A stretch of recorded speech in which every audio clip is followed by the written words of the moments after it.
So in this video we will be discussing about database system. So what is database management system or what we commonly call DBMS? Now first of all, before we talk about database we need to understand two words, data and information. So what is data? Data is raw facts, it is unprocessed, for example the number 85. Or what does number 85 means? Nothing. It is just a number. Or a name Rahul. It is just a name. So these are data points. So what is data?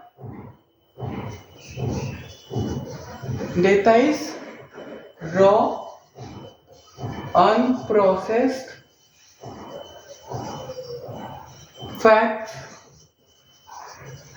that is actually stored. Now, what is information?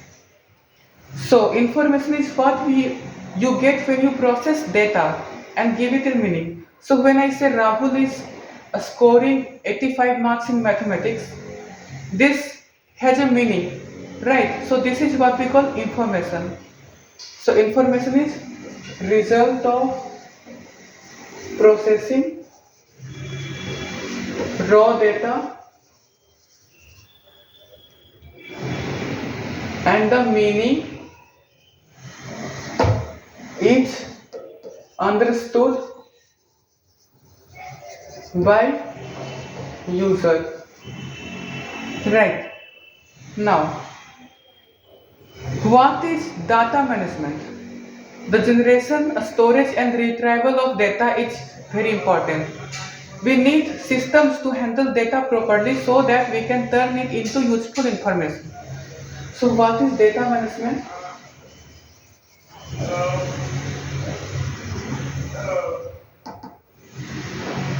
It focuses on generation,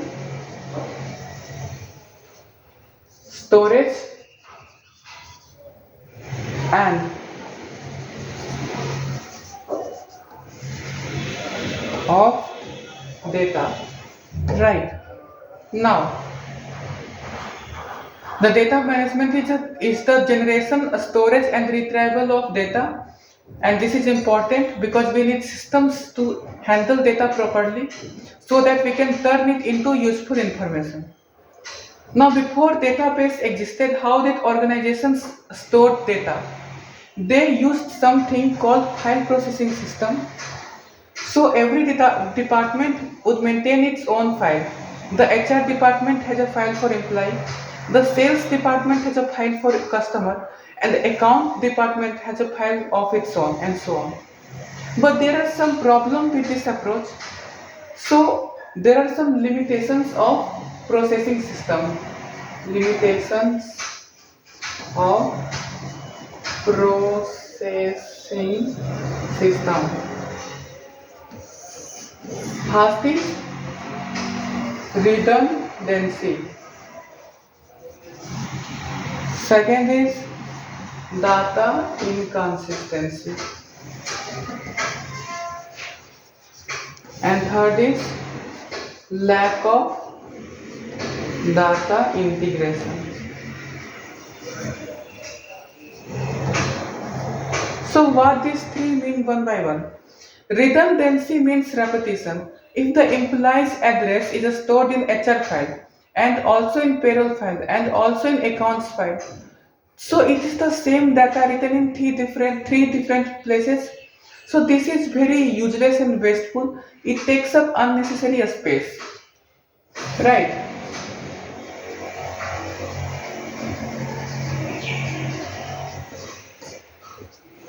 Now, inconsistency.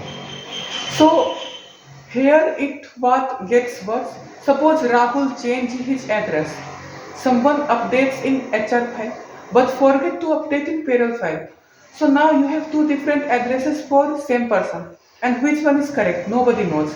This is called data consistency, right? And it can lead to serious errors generally. Now, lack of data integration. So different departments are maintaining separate files. There is no easy way to combine or relate that data. If sales team wants to know which employee is handling which customer, they can't easily do that. It becomes complex and time consuming. So what is data integration, lack of data integration? Different department handling different files, making things complex and time consuming.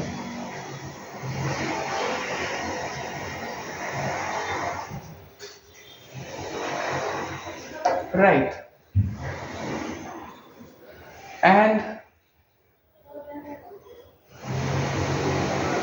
there is no easy way to combine or relate the data. If the sales team wants to know which employee are handling which customer, they can't easily tell because different departments are having different files, right? Now, what is database? So, database is collection of interrelated data, right? Database is collection of interrelated data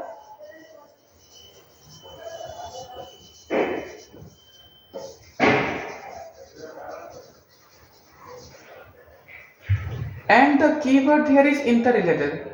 The data is connected to each other in very meaningful way. More precisely, a database is shared integrated computer structure that stores two type of things. One, end user data. This is actual raw facts that user care about like address, names, sales figure, inventory counts, etc. End user data, right? Actual raw facts of interest to user and metadata. This is metadata is about data and meta means about and data means data. So it is basically data about data, right? It describes the structure, what columns exist, which type of data is stored, right? Which type of data is stored and how tables are related, right? Without metadata, the database would be a pile of numbers and text with no meanings.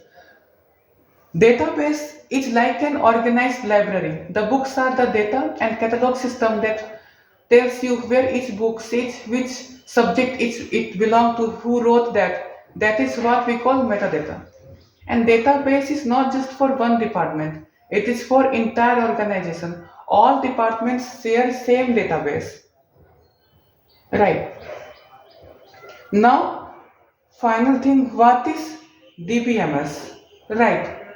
So DBMS stands for Database Management System. It is collection of programs that manage the structure of database and controls access to the data stored in it. Think of DBMS as gatekeeper or manager of database. You can't directly go and touch the data. You go through DBMS. What DBMS can do? It can add a new data, it can modify or update existing data, it can delete data that you no longer need, it can query the data, meaning you can ask question like show me all customer from Mumbai who brought something this month and you can generate reports. DBMS sits in the middle between end user and actual database. The user sends a request to DBMS, DBMS process it, goes to database and fetch the result and send it back to the user. Popular examples are Oracle, Microsoft, SQL.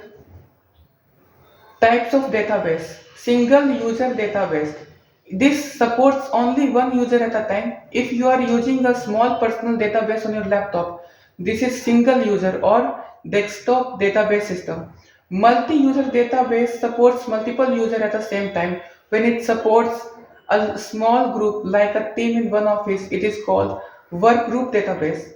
When it supports thousands or millions of users across the world like bank or e-commerce site, it is called enterprise database system.